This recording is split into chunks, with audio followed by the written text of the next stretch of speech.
Hello guys, welcome to Pakistani real reaction. तो कैसे हैं आप सब? उम्मीद है आप सब बढ़िया होंगे, मजे में होंगे और खुश भी होंगे। मेरा नाम है मुदस्सिर। नाम मुबश्शिर सुकैद। आज की तो काफी ज्यादा कमाल की होने लगी वीडियो का जो टाइटल वो है WTO ने मानी हार, भारत के लिए बदलना पड़ा कानून, भारत को $30 बिलियन का फायदा। भाई साहब, WTO world trade organization Bharat के सामने झुक गया है और हार मान ली है और भारत को के लिए उन्होंने अपना जो कोई कानून था वो भी चेंज कर दिया, जिससे भारत को $30 बिलियन का फायदा हुआ। क्या हुआ है? हर तरफ से फायदे भारत को यार। काउंट करते हैं, रेडी एंड स्टार्ट। दोस्तों, अगले 2 साल तक $70 बिलियन के अमाउंट को टैक्स ना करने का बलिदान देने के बाद आखिरकार अब भारत की सबसे बड़ी इच्छा 2026 में पूरी हो जाएगी, जिसको लेकर भारत काफी खुश, जबकि अमेरिका और यूरोपियन यूनियन काफी नाराज और परेशान दिखाई दे रहे हैं। विश्व व्यापार संगठन को लेकर भारत की तरफ से दी गई धमकी अब असर दिखानी शुरू कर चुकी है। इसकी वजह से भारत ने वह कर दिया जो इंडोनेशिया, साउथ अफ्रीका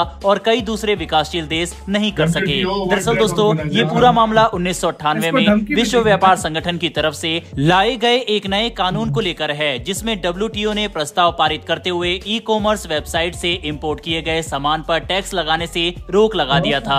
WTO के इस कदम की वजह से भारत और कई देशों को पिछले दशकों में काफी नुकसान हुआ। अगर आंकड़ों की माने तो इस नियम की वजह से भारत को हर साल $35 बिलियन के अमाउंट पर टैक्स का नुकसान होता है, जिसका इस्तेमाल हम देश के विकास में कर सकते थे। ऐसे में भारत पिछले काफी समय से इस कानून को बदलने की डिमांड कर रहा है और इस बार भी विश्व व्यापार संगठन की मिनिस्ट्रियल कॉन्फ्रेंस के दौरान भारत ने काफी कोशिश की ताकि इस कानून को बदला जाए, लेकिन न चाहते हुए भी दबाव में आकर सभी देशों ने इस नियम को अगले 2 साल के लिए एक्सटेंड करने पर सहमति दे दी थी, जिसकी वजह से साल 2026 तक अब दुनिया का कोई भी देश ई-कॉमर्स वेबसाइट से इंपोर्ट किए गए सामान पर कस्टम ड्यूटी या किसी भी तरह का टैक्स नहीं लगा सकता। इसके बाद भारत ने अपनी नाराजगी जाहिर करते हुए इस संगठन पर काफी तीखे बयान दिए थे और अब लगता है कि भारत को उसी का फल मिलना शुरू हो चुका है। दरअसल दोस्तों, लेटेस्ट अपडेट के अनुसार WTO चीफ की तरफ से दिए गए बयान में उन्होंने ये बात साफ तौर पर बोल दी है कि 2026 के बाद विश्व व्यापार संगठन ई-कॉमर्स इंपोर्ट ड्यूटी पर लगे रोक को हटा देगा। इसके बाद प्रस्ताव पारित करते हुए एक नया प्रावधान उपलब्ध कराया जाएगा, जिसके अनुसार जो देश चाहते हैं वह ई-कॉमर्स से इंपोर्ट किए गए सामान पर टैक्स ले सकते हैं। साथ ही जिन देशों को 1998 के कानून के साथ ही आगे बढ़ना है वह टैक्स नहीं लेने के लिए भी स्वतंत्र हैं, जिसका मतलब साफ है कि भारत जो चाहता था अब आखिरकार वह हमें 2026 से मिल जाएगा और तब हमें दोबारा इस नियम का विस्तार देखने को नहीं मिलने वाला, जो भारतीय अर्थव्यवस्था के लिए काफी अच्छी बात है, क्योंकि भारत को इंपोर्ट ड्यूटी न लेने की वजह से हर साल $35 बिलियन के टैक्सेबल रेवेन्यू का नुकसान हो रहा था, जिससे हम हर साल $500 मिलियन से लेकर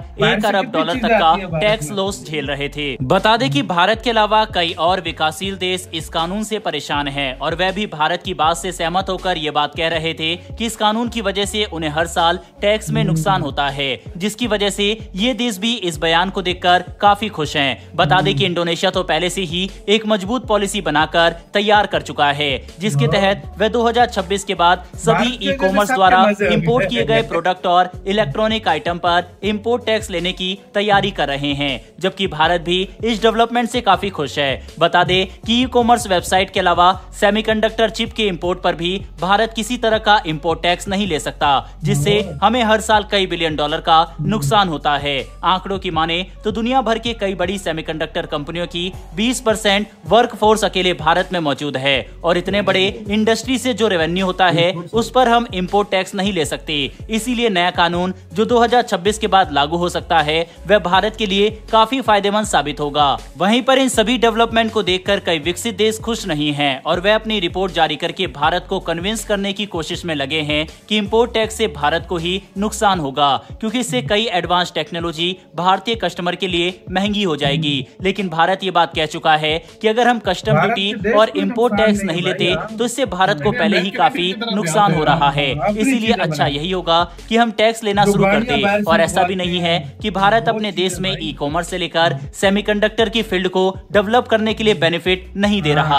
भारत जितना बड़ा कंज्यूमर मार्केट आज दुनिया के किसी भी देश के पास नहीं है, जो ई कॉमर्स को भारत में कई प्रतिशत की ग्रोथ के साथ आगे बढ़ा रहा है। इसके अलावा जहां तक बात सेमीकंडक्टर की है, तो भारत सरकार ऐसी योजना तैयार कर चुकी है जिससे चीन ने जो डेवलपमेंट 25 से 30 साल में हासिल की सेमीकंडक्टर की क्षेत्र में, वही महारत हम अगले 10 साल में हासिल कर सकते हैं। इसके लिए भारत अलग अलग कंपनियों को सेमीकंडक्टर के क्षेत्र में $10 बिलियन तक के इंसेंटिव देने के लिए PLI स्कीम अनाउंस कर चुका है। कुल मिलाकर समझे तो भारत ये बात अच्छे से जानता है कि हमें अपने देश का आर्थिक विकास कैसे करना है और इसके लिए हम हर जरूरी कदम उठा रहे हैं। चाहे WTO में लड़ाई लड़के पुराने नियमों को बदलना हो या अपने देश में इंसेंटिव देकर इंडस्ट्री को खड़ा करना, भारत हर फील्ड में तेजी से काम कर रहा है और यही एक समृद्ध भारत की बुनियाद बनेगा। और भारत की यही ताकत को देखकर WTO को अपनी जिद छोड़ते हुए भारत के सामने झुकना पड़ा और भारत के लिए ये काफी बड़ी जीत है। उम्मीद करते हैं कि आने वाले समय में यही सक्सेस भारत को यूनाइटेड नेशन में भी देखने को मिले और UN को भी भारत के सामने झुकना पड़े और हमें हमारा हक वहां पर भी मिले। बहरहाल दोस्तों, इस वीडियो में इतना ही। डेली डिफेंस और वर्ल्ड अफेयर से जुड़ी ऐसी वीडियो खत्म। फाइनली भाई बड़े बड़े ऑर्गेनाइजेशनों को झुकाने का पावर रखता है। मतलब WTO जिसके सामने कोई बोल भी नहीं सकता था, उसको इंडिया ने बोला था कि हम छोड़ देंगे उसको अपने सामने झुकाया। ये चीज का घमंड होना चाहिए। एक साल का $35 बिलियन बहुत चीज है। भारत को भाई अरबों का सामान, खरबों का सामान बाहर से आता है, हर साल इंडियंस मंगवाते हैं। मतलब उस पर इम्पोर्ट ड्यूटी नहीं लगती। भारत को टोटली नुकसान जाता है सारा। भारत का डॉलर एक तो बाहर जाता है भाई। हाँ, उससे मतलब जो बाहर से माल आता है ना, उससे भारत का डॉलर, जाहिर बात है डॉलर में पेमेंट होती है, तो भाई वो टोटली तरह का नुकसान होता है भारत को। अच्छा, तो भाई ने ये एक बात नोट की है, $35 बिलियन एक साल में। एक साल, ये एक साल की बात हो रही है। हम उछल पड़े अगर इतना हमारे पास टैक्स। एक साल में सिर्फ भारत का ये नुकसान हो रहा है टैक्स में, ये $35 बिलियन का इम्पोर्ट ड्यूटी से खाली। जी, भारत को तब तो बहुत अच्छा यार। इससे एक और फायदा होगा।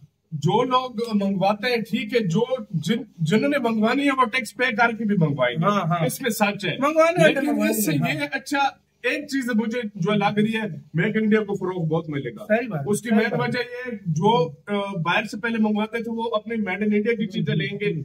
जिन्होंने मंगवाना है वो तो महंगी भी मंगवाएंगे, जिनके पास पैसा है यार, जो पहले पे आता है। लेकिन देखो यार, उससे देश को अब नुकसान हो तो वो चीज सही नहीं है भाई। लेकिन उसके बाद टैक्स लगा सकेगा, सब कुछ तो इससे ये बड़ी बात है। ये बहुत भारत अभी इससे ये भी होगा कि अपनी चीजों की तरफ लोग ज्यादा जाएगा। मेक इन इंडिया की जो चीजें है ना, उन पे ज्यादा जाएगा। और वो जब वो कंपनी जब अपनी चीज, देश का माल बेचेगा ना, तो वो कंपनी और इन्वेस्ट करेंगी और अच्छी चीज बनाएंगी। तो इनडायरेक्टली हर तरह से भारत को ही फायदा है भाई। देखो, और चाइना रातों रात क्यों उसने इतनी तरक्की की है? वो क्यों दूसरे मंगवाता है, लेकिन कम क्यों मंगवाता है? उसने अपने देश में 1 नंबर माल से लेकर 100 नंबर तक का जो है आइटम तैयार किया हुआ है। वो क्यों उसको जिसको देश के मुताबिक वो उस तरीके के साथ। अब हम पाकिस्तानी है ना, हमें 50 नंबर की चीज देगा। अब इंडिया कहेगा हमें 1 नंबर की चीज, 2, 3 नंबर के 5 नंबर, मतलब क्वालिटी वाइज ठीक है। तो ये चीज होती है। तो इंडिया जिस तरीके से वो कस्टमर इंडिया का बोलेगा ना, फिर वो कंपनीज उस तरह से तैयार करेंगी। इस वजह से जो है ना, ये भारत का फायदा है। आप जैसे अपने कमेंट सेक्शन में बहुत ज्यादा